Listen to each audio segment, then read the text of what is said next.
Let me tell you something, right off the bat, if you've ever thought your worst day could end up saving someone else, I'm here to prove you right. I wasn't out looking to be a hero that day, trust me. All I wanted was to patch up this sorry old roof before the storm hit, just a tired black doctor in a nowhere town trying to keep my little girl warm. But life, it has a way of kicking down your door when you're not looking. And sometimes it's wearing a pair of soaked sneakers, shivering, and begging for help. So there I am, balancing up on that frozen roof in Pine Hollow, a town folks only remember when they're running for something worse. Paint peeling, roofs slumped over like old men, and the wind? It felt personal, slapping me hard enough to leave a mark. I'd worked with scalpels and spotlights, but now it was hammers and holes and gloves, me breath clouding in the air, radio in the kitchen squawking about the blizzard coming our way. But when you've lived here a while, you learn. You fix what you can, you brace for the rest, and you hope nothing precious gets broken. And then I spot him, this little kid, barely more than a shadow at the edge of the street, stumbling like he's running from a nightmare he can't wake up from. No hat, jacket flapping open, shoes already black with snow.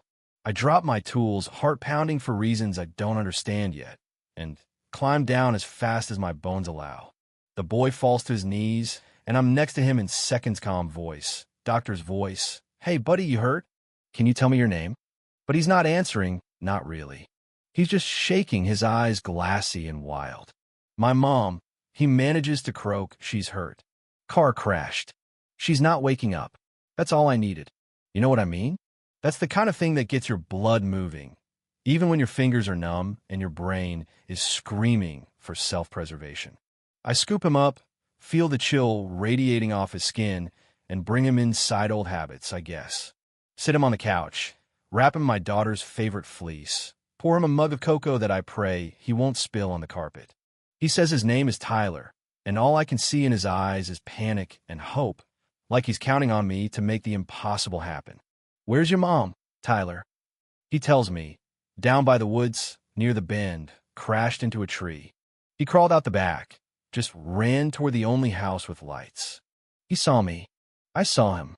That's fate for you, if you believe in such things. The storm's already starting to howl, and there's 1,000 reasons to stay put, but only one to go out, and that one's got a name, a trembling lip, and a pair of eyes that don't deserve to learn about death today. I grab my old red first aid kit, pull on the thickest coat I own, and I tell Tyler, you stay here. You're safe. If anything happens, call 911. I'll bring your mom back.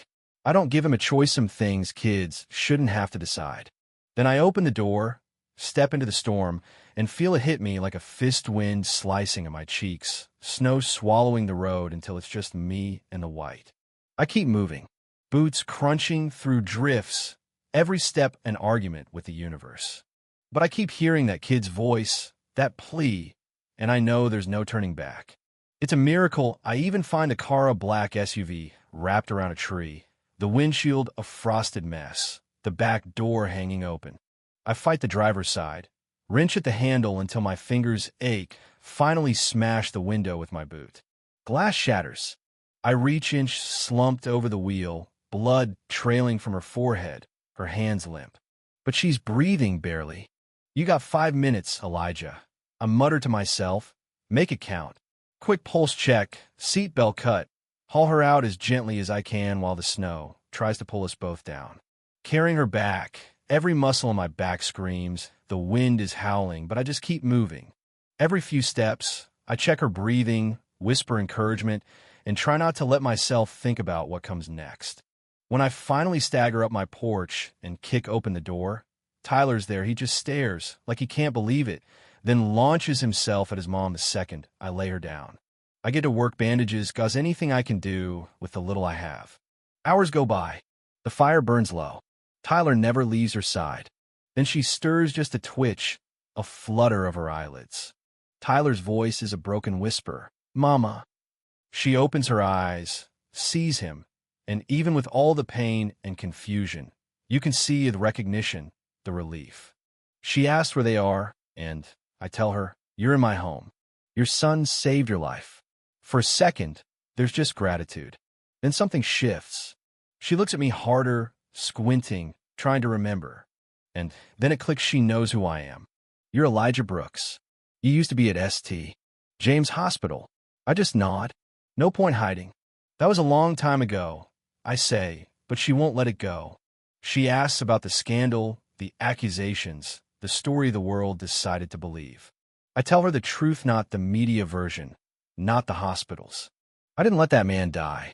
He was gone before he ever reached my table, but they needed a scapegoat, someone easy to blame.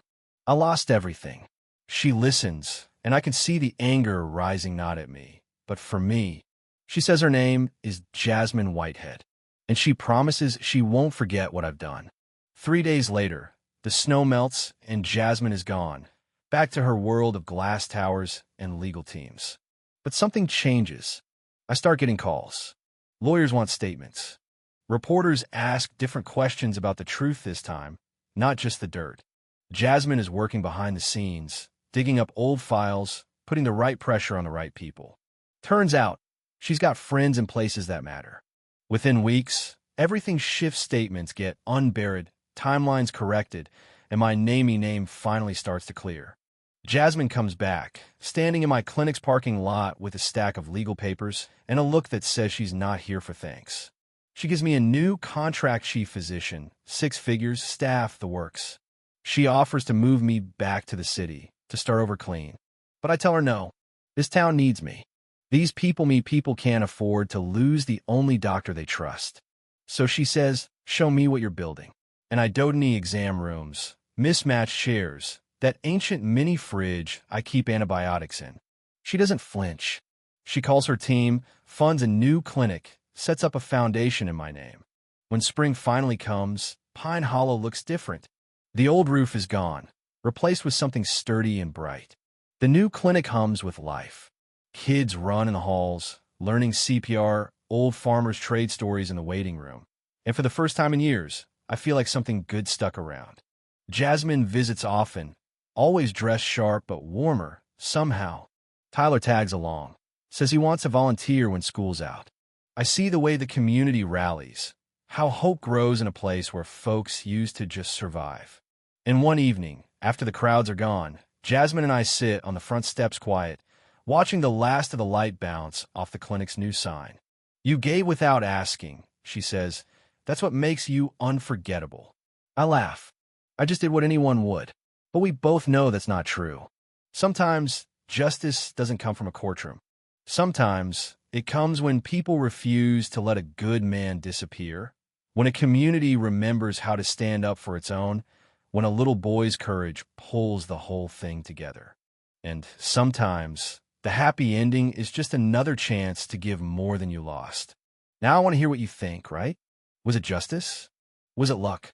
Was it fate, or just the stubborn will of people who won't let a wrong go unchallenged? Tell me down below when have you seen a second chance change everything? What would you have done in my place? Let's talk about what's right, what's wrong, and what we owe each other when the storm finally passes.